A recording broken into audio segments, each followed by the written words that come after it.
Guys आज हम explain करने जा रहे हैं माय हीरो एकेडमी के 10वें 11वें 12वें और 13वें को।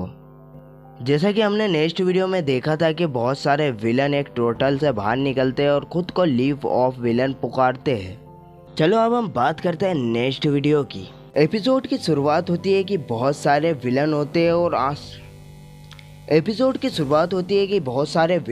और सामने बस आइजावा और ठटीनी होते हैं और ये विलन ऑलमाइट को यहाँ पर मारने आए थे, लेकिन हमारा शिगाराकी विलन ऑलमाइट को यहाँ ना पाके डिसअपॉइंट हो जाता है।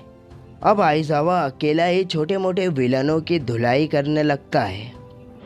सभी स्टूडेंट वहाँ से भाग रहे होते हैं, लेकिन वहाँ पर उनके सामने वही पोर्टल वाला विलन आ जाता है और ये फिर सभी स्टूडेंट को अलग अलग जगह टेलीपोर्ट कर देता है क्योंकि इन्हें मारना आसान हो जाए।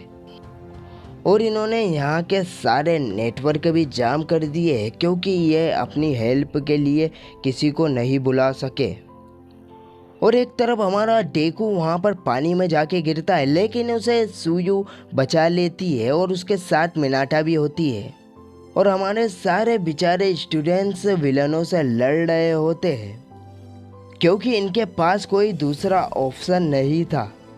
और डेकू की शिप को सारे विलन घेर लेते हैं और तोड़ के डुबाने लगते हैं। ये देखकर मिनाटा रोने लगता है। डेकू, सुयू और मिनाटा एक प्लान बनाने लगते हैं और डेकू वहाँ से पानी में छलांग लगाता है और अपनी एक उंगली की ताकत से वहाँ पर बहुत बड़ा धमाका कर देता है। ये देखकर सारे विलन दूर भाग जाते हैं और फिर सुयू मिनाटा और डेकू को लेकर वहाँ से भाग जाती है। और मिनाटा ने पानी के अंदर अपनी बहुत सारी बोलें फेंक दी थी, जिससे सारे विलन वहीं पे चिपक जाते हैं। और इधर टोडोरोकी अकेला ही सारे विलनों को जमा देता है और पूछता है कि तुम ऑलमाइट को कैसे मारोगे। और इधर हमारे मोमो, जीरो और कामिनारी एक जगह पर फंस गए थे। अगर कामिनारी इलेक्ट्रिक हमला करेगा तो मोमो और जीरो को भी करंट लग सकता है, इसलिए वो हमला नहीं करता है। तभी हमारी मोमो एक इंसुलेशन सीट निकालती है और दोनों की दोनों उसमें छुप जाते हैं। फिर कामिनारी इलेक्ट्रिक हमला करके सारे विलनों को एक जोरदार झटका देता है। इतनी सारी पावर यूज़ करने के बाद कामिनारी थोड़ी देर के लिए दिमाग से पैदल हो जाता है। इधर बाकी क्लासमेट की मदद से ईडा यहाँ से बाहर निकल जाता है ताकि वो बाहर जाके मदद ला सके। और एक नोमो नाम का विलन आइजावा को बुरी तरीके से हरा देता है। और ये विलन सुपर स्ट्रॉन्ग है, बिल्कुल ऑलमाइट की तरह। और ये इसी विलन से ऑलमाइट को हराना चाहते थे। तभी कुरोगिरी शिगाराकी को बताता है कि एक स्टूडेंट यहाँ से भाग चुका है।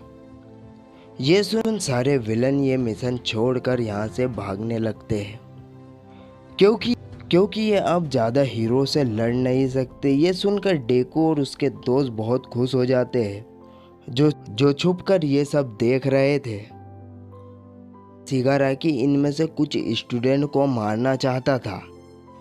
वो सीधा सुयू के मुंह पर हाथ रखने के लिए आगे बढ़ता है और यही पावर है कि वो किसी भी चीज़ पर हाथ रख के उसे ख़त्म कर सकता है। डेकू सुयू को बचाने के लिए एक बहुत जोरदार पंच मारता है और इस बार डेकू का हाथ भी नहीं टूटा था और यह पंच नोमो को लगा था। उस पर इस पंच का कोई भी असर नहीं हुआ था। ये तीनों स्टूडेंट्स वहाँ पर मरने ही वाले थे। तभी वहाँ पर हमारा ऑलमाइट आ जाता है। यहाँ पर किसी का कॉल नहीं लग रहा था, तभी ऑलमाइट को शक हो गया था और रास्ते में ईडा ने भी उसे सब कुछ बता दिया। तभी हमारा ऑलमाइट फुल स्पीड में आइजावा और सारे स्टूडेंट्स को विलन के चंगुल से छुड़ा लेता है। वो सीधा जाकर नोमो पर अटैक करता है, लेकिन उस अटैक का नोमो पर कोई असर नहीं होता है। वो नोमो को ज़मीन में गाड़ने का भी सोचता है, लेकिन वो कुरोगिरी के पोर्टल में खुद ही फंस जाता है। फिर ऑलमाइट की जान खतरे में आ गई थी। ये देखकर डेकू उसकी मदद करने के लिए आगे बढ़ता है, लेकिन उससे पहले ही बाकुगो वहां पर आकर कुरोगिरी पर ब्लास्ट करता है। फिर टोडोरोकी नोमो को जमा देता है, जिससे ऑलमाइट उसकी पकड़ से छूट जाता है। बर्फ़ में जमने के बाद नोमू के पाँव हाथ टूट जाते हैं, लेकिन वो फिर से उग जाते हैं क्योंकि इसके पास रीजनरेट की पावर थी। न, नोमू नोमू के बर्फ़ में पाँव जमने के नोमू के बर्फ़ में पाँव हाथ जमने के बाद नोमू के बर्फ़ में पाँव हाथ जमने के बाद उसके पाँव हाथ टूट जाते हैं, लेकिन वो फिर से उगने लगते हैं। बर्फ़ में जमने के वजह से नोमू के पाप बर्फ़ में जमने के वजह से बर्फ़ में जमने के वजह से नोमू बर्फ़ में जमने के वजह से नोमू के पाँव पैर बर्फ़ में जमने के वजह से नोमू के पैर हाथ टूट जाते हैं, लेकिन वो फिर से उगने लगते हैं क्योंकि नोमू के पास सुपर रीजनरेशन की भी पावर है। इसके बाद नोमू बाकुगो पर अटैक करता है क्योंकि वो कुरोगिरी को छुड़ा सके, लेकिन वो अटैक ऑल माइट खुद पर ले लेता है। लेकिन वो अपने इस रूप में 1 मिनट से ज़्यादा नहीं रह पाएगा। फिर ऑल माइट नोमू पर अटैक करता है और इस कदर के घुसे मारता है कि उसे रीजनरेट होने का टाइम ही नहीं देता है। फिर ऑल माइट उसे इस कदर का एक घुसा मारता है कि वो फिर आसमान में चला जाता है। ये पावर देख ऑल माइट की ये पावर देख सभी लोग चौंक जाते हैं, लेकिन ऑल माइट कहता है कि इसे हराने में मुझे 300 मुक्के लगे हैं। अगर मैं अभी पहले जैसा ताकतवर होता तो इसे 5 मुक्कों में ख़त्म कर देता। ऑल माइट की पूरी पावर ख़त्म हो गई थी और ये अब लड़ना तो दूर, अगर ये हला भी तो अब अपने असली वाले रूप में आ जाएगा। ये ऐसे ही बाकी विलनों को डरा के भगाने की कोशिश करता है, लेकिन वो दोनों हार नहीं मानते और वो दोनों की दोनों ऑल माइट पर अटैक करने के लिए आगे बढ़ने लगते हैं। ये देख डेकू बिना कुछ सोचे समझे ऑल माइट की मदद करने के लिए मैदान में आ जाता है। अभी शिगाराकी डेकू के मुंह पर हाथ रखने वाला होता है, तभी उसके हाथ पर आकर एक गोली लगती है क्योंकि ईडा वहां पर बहुत सारे हीरोओं को लेकर आ जाता है। ये देख शिगाराकी और कुरोगिरी तुरंत वहां से भाग जाते हैं और मास्टर को बताते हैं कि वो मिशन में फेल हो गए। तभी उसी दौरान ऑल माइट की हवा निकल जाती है। टॉस उसके सामने एक दीवार बना देता है। किसी को भी ऑल माइट का सीक्रेट पता नहीं चलता। नोमू को बाद में पुलिस पकड़ लेती है। तभी ऑल माइट को और डेकू को इलाज के लिए ओल्ड लेडी के पास ले जाया जाता है।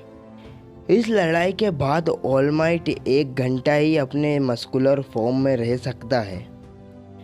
तभी वहाँ पर पुलिस ऑफिसर नोमासा वहाँ पर आ जाता है और बोलता है कि सभी स्टूडेंट ठीक है। तभी पुलिस ऑफिसर नोमासा वहाँ पर आ जाता है और ऑल माइट से कहता है कि सभी स्टूडेंट्स ठीक है और आइजावा भी बहुत जल्दी ठीक हो जाएगा। तभी ऑल माइट कहता है कि आज इन स्टूडेंट्स ने रियल फाइट देखी है, जिससे इन्हें बहुत कुछ सीखने को मिलेगा और ये सब महान हीरो बनेंगे। और इसी के साथ माय हीरो एकेडमी का सीज़न 1 ख़त्म हो जाता है। सीज़न आपको कैसा लगा कमेंट में ज़रूर बताना, और अगर आपको वीडियो अच्छी लगी हो तो वीडियो को लाइक और चैनल को सब्सक्राइब करना और बेल आइकन को दबाना तो बिल्कुल भी मत भूलना। चलो आज के लिए इतना ही, हम मिलते हैं नेक्स्ट वीडियो में और